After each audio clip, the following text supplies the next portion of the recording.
అస్సలాముఅలైకుం రెహ్మతుల్లాహి వబర్కాతుహు.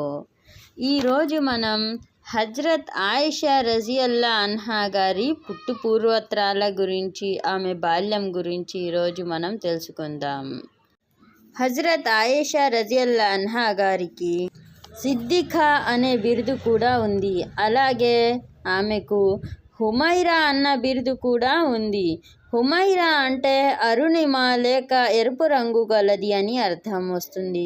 ఆమె చిన్నతనంలోని చాలా నాజుగ్గా ఎర్రగాను ఉండేవారు. ఆ కారణం చేత ఆమె ఆ బిరుదుతో పిలువబడుతూ ఉండేవారు.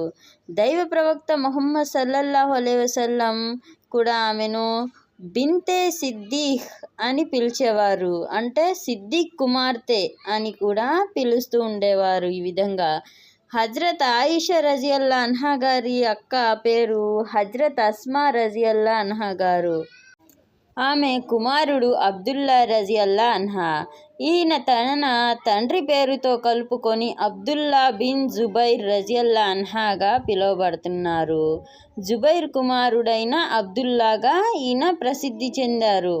అరబ్బులు ఏంటంటే తమ పేరుతో కాకుండా తమ పిల్లలకు తల్లిగానో తండ్రిగానో పిలువబడటాన్ని చాలా గౌరవప్రదంగా వారు భావించేవారు. అయితే హజ్రత్ ఆయిషా రజియల్లా అన్హాకు సంతానం లేకపోవడం చేత ఒకసారి ఆమె దైవ ప్రవక్తను ఈ విధంగా అడిగారు. తమరి మిగతా భార్యలు వారి వారి సంతానానికి తల్లులుగా పిలువబడుతున్నారు. మరి నేను ఎవరి తల్లినని చెప్పుకోవాలి అని దీనంగా అభ్యర్థించారు. దానికి ఆయన ప్రవక్త ముహమ్మద్ సల్లల్లాహు అలైహి వసల్లం గారు, నీ అక్క కొడుకు అయిన అబ్దుల్లాకు తల్లి ఉమ్మె అబ్దుల్లానని చెప్పుకో అని సలహా ఇచ్చారు. అప్పటి నుండి ఆమె ఉమ్మె అబ్దుల్లాగా కూడా పిలువబడేవారు. నిజానికి హజ్రత్ ఆయిషా రజియల్లా అన్హా తండ్రి గారి పేరు కూడా అబ్దుల్లాహే. అబూబకర్ అనేది కూనియత్. సిద్దిక్ బిరుద నామం. ఆమె తల్లి పేరు ఉమ్మె రుమాన్. 7-8 తరాల వెనక్కిపోయి చూస్తే దైవ ప్రవక్త మరియు ఉమ్ముల్ మోమినీన్ హజ్రత్ ఆయిషా గారు ఒకే వంశానికి చెందినవారని తేలుతుంది. హజ్రత్ ఆయిషా తల్లి గారైన ఉమ్మె రుమాన్ గారి మొదటి వివాహం అబ్దుల్లా జవీతో జరిగింది. అబ్దుల్లా జవీ మరణించిన తరువాత ఆమెను హజ్రత్ అబూబకర్ వివాహం చేసుకున్నారు. ఈ దంపతులకు 2 సంతానం. వారిలో ఒకరు అబ్దుర్ రెహమాన్, రెండో వారు హజ్రత్ ఆయిషా. ఆమె జనన కాలాన్ని గురించి చారిత్రక గ్రంథాలలో స్పష్టమైన వివరాలు లేవు. మహాప్రవక్తకు ప్రవక్త పదవి లభించిన తర్వాత 4వ ఏట హజ్రత్ ఆయిషా రజియల్లా అన్హా గారు జన్మించినట్లు ఇబ్నే సాద్ అనే చరిత్రకారుడు రాయగా, మరికొందరు చరిత్రకారులు దాన్నే అనుసరిస్తూ హజ్రత్ ఆయిషా ప్రవక్త పదవి తరువాత 4వ సంవత్సరం ఆరంభంలో జన్మించారని, ప్రవక్త పదవి లభించిన 10వ ఏట వివాహం జరిగిందని, అప్పటికి ఆమెకు 6 సంవత్సరాలని రాశారు. కానీ ఇది ఏ విధంగానూ సరికాదు. ఎందుకంటే ఒకవేళ ప్రవక్త పదవికి 4వ ఏట ఆమె జన్మించారని అనుకున్నా, ప్రవక్త పదవికి 10వ ఏట ఆమెకు 6 ఏళ్ళు కావు, 7వ సంవత్సరం వచ్చి ఉంటుంది. ఇదిలా ఉండగా హజ్రత్ ఆయిషా రజియల్లా అన్హా వయస్సు గురించి ఏకాభిప్రాయంతో కూడిన కొన్ని ఆధారాలు కూడా రుజువై ఉన్నాయి. హిజ్రత్కు 3 ఏళ్ల క్రితమే 6వ ఏట ఆమె వివాహం జరిగింది. 9వ ఏట అంటే హిజ్రీ మొదటి సంవత్సరం షవ్వాల్ మాసంలో కాపురానికి పంపబడ్డారు. 18వ ఏట అంటే హిజ్రీ 11వ సంవత్సరం రబీయుల్ అవ్వల్ మాసంలో వైద్యం పొందారు. ఆ ప్రకారంగా ఆమె జనన కాలం వాస్తవానికి ప్రవక్తకు దైవ దౌత్యం లభించిన తర్వాత 5వ సంవత్సరం అయి ఉండాలి. రాబోయే చారిత్రక సంఘటనల్ని అర్థం చేసుకోవడానికి గాను మహాప్రవక్త తనకు లభించిన దైవ దౌత్యం 23 ఏళ్ల కాలంలో దాదాపు 13 ఏళ్ళు మక్కాలో, 10 ఏళ్ళు మదీనాలో గడిపారు అన్న సంగతిని మనం దృష్టిలో పెట్టుకోవాలి. హజ్రత్ ఆయిషా రజియల్లా అన్హా గారు జన్మించే నాటికి ప్రవక్త పదవి లభించి 4 ఏళ్ళు గడిచిపోయి 5వ ఏడు ప్రవేశించింది. దైవ ప్రవక్త తర్వాత ఇస్లాం కాంతి కిరణాలు అందరికన్నా ముందు అబూబకర్ సిద్దిక్ నిలయంపై ప్రసరించాయి. ఈ విధంగా హజ్రత్ ఆయిషా దైవంచే ఎన్నుకోబడిన పుణ్య స్త్రీలలో ఒకరు. ఏనాడు ఆమె దైవ తిరస్కారం, బహుదైవారాధనకు సంబంధించిన నాదాలను విని ఎరుగరు. హజ్రత్ ఆయిషా రజియల్లా అన్హా గారు స్వయంగా సెలవిచ్చారు, నేను నా తల్లిదండ్రుల్ని గుర్తుపట్టే వయసులోనే వారిని ముస్లింలుగా చూశాను అని. హజ్రత్ ఆయిషా రజియల్లా అన్హా గారు బాల్యంలో చాలా చురుకుగా ఉండేవారు. పువ్వు పుట్టగానే పరిమళిస్తుందన్నట్లుగా అసాధారణ వ్యక్తులు బాల్యం నుండే తమ చేష్టల ద్వారా ప్రాముఖ్యత సంతరించుకుంటారు. వారి స్వభావ స్వరూపాలలో ఒక విధమైన ఆకర్షణ ఉంటుంది. వారి మేధా సంపత్తి కారణంగా వారి భవిష్యత్తు ఉజ్వలమైన ఆశ్చర్యంతో ముంచెత్తుతుంది. హజ్రత్ ఆయిషా రజియల్లా అన్హా కూడా ఆ కోవకు చెందినవారే. బాల్యం నుండే ఆమెలో గౌరవోన్నత లక్షణాలు ప్రస్ఫుటం కాసాగాయి.